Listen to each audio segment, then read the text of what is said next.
Alright, for tonight I'm going to put in the second installment of this video series. Don't count the preamble. The preamble, though, sets up a lot of things. This one is about how if you are a student or a senior black belt at a dojo, if you're maybe even, it's almost like a master-disciple relationship, how you can help your instructor advance their career, build more students, build the dojo to have more students, have better students, build a better reputation, build a reputation of your style, live a more profitable life because the school will make more money, but in an ethical way,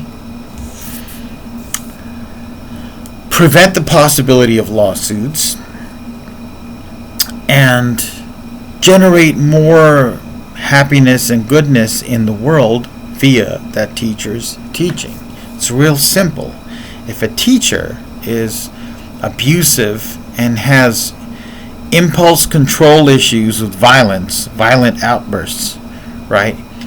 I actually think, let's go to Funakoshi's 20 precepts, right? Funakoshi is considered the father of Japanese Karate Do, and sort of like the father of the concept of Karate Do. And it's funny because Funakoshi learned Karate in the original meaning of the Okinawan words as Chinese boxing. It was called Chinese boxing. It was called Kung Fu, right? And then he changed the meaning of the kanji. I'm not literate in the Japanese language very much, but I know that originally kara meant Tang Dynasty and te meant hand, and then in Japanese kara can also mean empty hands, right? And it was a way of sort of making it palatable to the Japanese, who at the time were busy attacking and conquering China and Korea and other places, right? That was when Japan was in its fascist mode. Well, but which of the 20 precepts? All of them? No. I'm going to focus on one. Now, you might think, well, number 3. Is it number 3? Karate stands on the side of justice. Kung Fu does too. Kali does too. Martial arts are on the side of justice. That means, can we support the weak against the strong who would oppress them? Can we support and protect ourselves when we're being oppressed? Can we stop ourselves if we find ourselves oppressing others? That's actually a good thing to live by, and if an abusive instructor lives by that, everything will be better. But I actually think that's not as specific enough. Would it be number 7 of Funakoshi's 20 precepts? Calamity springs from carelessness. Look, man, I don't care what style of martial art you practice, or if you don't practice a martial art, what religion you have, what culture you come from, whether you're male, female, trans, whatever. That's just darn good advice. Calamity springs from carelessness. In a careless moment, you may strike out, lash out at a student. You may say something horrible, mean, that just creates a lot of resentment. You may bring a lawsuit upon your school. Surely it's that's the precept. No, I'm gonna go further. I'm gonna actually, this precept really applies to abusive instructors, abusive people, and abusiveness in general. You ready? Number 16. When you leave home, there are a million enemies waiting for you. What? You would think that would encourage violence. No. Think of the consequences of your actions and realize that there cannot possibly be a million enemies waiting for you to fight you hand to hand in martial arts. There's no unified 1 million member mob of people that want to have a martial arts fight with you. So this is actually symbolic. It's got a deeper meaning. There are the enemies, the million enemies that are out to get you when you leave home, and they're in your home, are usually related to your flaws, your carelessness, your heedlessness. So it does relate to the other precept. It talked about, carelessness brings calamity, but this is actually all of the causes of carelessness. These are all the ways in you can be careless. This is very specific, right? I've made mistakes while teaching in different martial arts. It's been a painful process. I've learned to be real careful around my students. I make contact. I still believe in contact sparring to the degree that your age, physique, and mentality can allow. I think if you're going to be serious about martial arts, even if it's only once or twice in your life, you should fight full contact as hard as you can and find the degree of control, find the rules, find the level of padding that will enable you to do so and take the important lessons away from it, such as courage and persistence and learning how to deal with the pain and keep fighting anyway, right? Pressure testing your art and yourself. But I also am very careful with my students. I try to be careful in the way I interact with them, in the way I talk to them, in the way I make them feel. It's okay to kick them in the leg or punch them in the gut. It's okay to even knock them out in the proper context of training. It's not okay to abuse them and to let them know that they're being abused and let them know that you think that's okay. And I slip up. Sometimes I say the wrong thing. Sometimes I do the wrong thing. And I try to catch myself and I try to make sure I apologize and I see if I can make it right.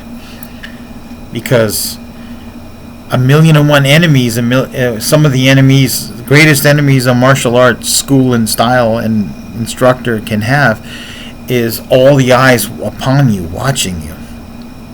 Right? Some people I know that interacted with this instructor, when they saw this abuse or it happened to them, they didn't think, they didn't think about whatever flaw that they exhibited. Many of them just thought, this person is scary, this place is scary, I don't exactly understand what happened, I understand I don't want to be here, I don't want to train that under that person.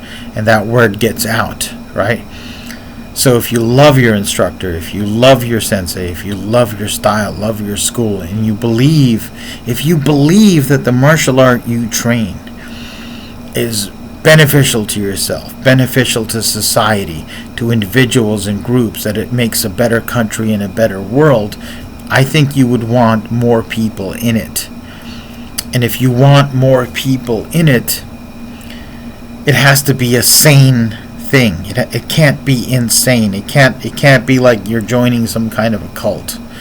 I've been in martial arts schools that I'm like, this place is a cult.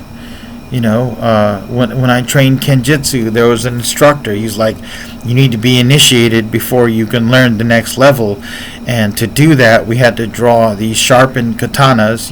They were commercially bought, 440 stainless steel with a sharpened edge. He wouldn't let you train without an unsharpened edge, and you had to place your sword on the wrist of your instructor, and he had to place it on you, and you had to walk around a bit, and then the next exercise you had to place it on his carotid artery, and he placed it on yours, and you walked around in a circle to show trust. And I'm like, man, that might have been good in ancient Japan, but a lot of your students coming in, they didn't grow up as samurai. They haven't handled a sword all their life, right?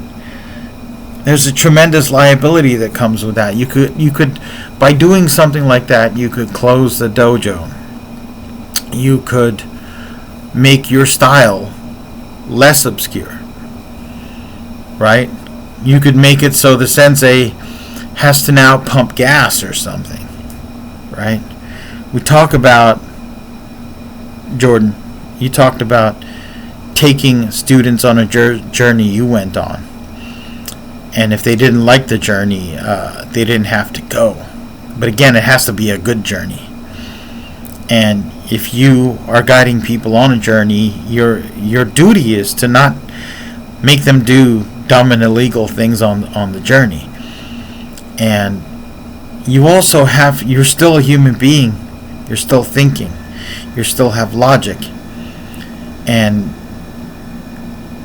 if your instructor is doing something that you know society has deemed illegal and society thinks is horrible and destructive, you just might want to let them know as one person, as a form of either Buddhist loving kindness or, Abrahamic religions and, the idea of being benevolent and charitable to people, right? You just might want to let them know. That's what I'm doing. This is not an attack, right? You may have noticed that what I'm going to do for this 5-part series is I'm purposely not looking at all the comments until I get the first 5 videos out. And I've set up my YouTube so all comments are automatically up for review, because I get a lot of weird comments. This is the internet, right? And I'm just not obligated to introduce negativity into my life or profanity or threats or anything like that. And so what I'm going to do is I am going to look at and post all legitimate comments, no profanities, no threats of violence, and reply to them. But I know that it's going to be a fight. I know, Jordan Berg, you're probably going to fight me. And, the people from that place, from that era, they're all going to come after me, and I'm not ready to fight just yet. I think this message is a message of peace and of benefit to all martial artists, and I want to get it out in the spirit of love before I start to fight you, right? I'm willing to fight and defend the things that I'm saying, but first I want to put it out in the spirit of peace. All right, so I don't hate you guys. We're all martial artists, so we all love the same thing in different ways, and ostensibly we want some of the same things. We're supposed to be seeking peace and security through being prepared and calm, to being capable of violence, yet refraining from violent behavior. We actually have a lot of the same goals, but I think this message will probably hurt a lot of you, especially if you trained with that person that I'm talking about, right? It's tough for me to deliver this. This is one of the tougher videos I've ever made, because it's like tough love. And I know at the end of this, some people who I probably respected a lot will hate me for the rest of their lives. But I just feel this has to be done. We want more peace in the world, and that means we've got to go through truth. We can't just be faithful to people in all things they do without being truthful. All right? And I'm trying to do it as lovingly as I can. You all have a good night, but it's actually morning. It's 12:35 a.m. All right? Have a good day.